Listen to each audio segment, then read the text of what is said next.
உன்னை பார்க்காமல் என் விழி உறங்குவது, உன்னை பார்த்த பின்பு விட்டு போக என் மனம் ஏற்பதில்லை. காதலுக்காக மட்டுமல்ல, கடைசி வரை உன் கூட பயணம் செல்ல. கடைசியில வேற ஒருத்தனோட சொல்ல. தெய்வத்துக்கே மாறு வேஷமா. சரி மாமா, நான் போய் குளிச்சுட்டு வரேன்டா. குளிக்க தெரிந்த உன் மனிதருக்கு தெரியாது, நீ குளிப்பதற்கு காரணம் நான் தான் என்று. யாருக்கு தெரியும், எவனா வந்துட்டு போயிருப்பேன். நான் போய் குளிச்சுட்டு வரேன்டா. சரி, சரி, நீ போயிட்டு வா. அச்சா ஒரு நிமிஷம் இல்லை, ஆள் கூப்பிடுறா. என்னவள் அழைப்பிற்காக துடிதுடித்த என் இதயத்திற்கு எப்படி புரிய வைப்பேன்? என்னவள் எவன் அழைப்பே தேடி போனாள் என்று.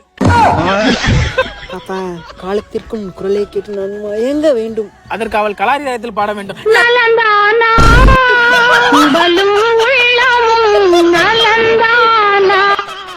நாம் கடைசியாக சேர்ந்திருந்த நாளை எண்ணி நான் ரசித்து பார்க்கிறேன். கடைசியில் அவள் உனக்கு நாமும் போடவில்லை என்று நான் யோசித்து பார்க்கிறேன்.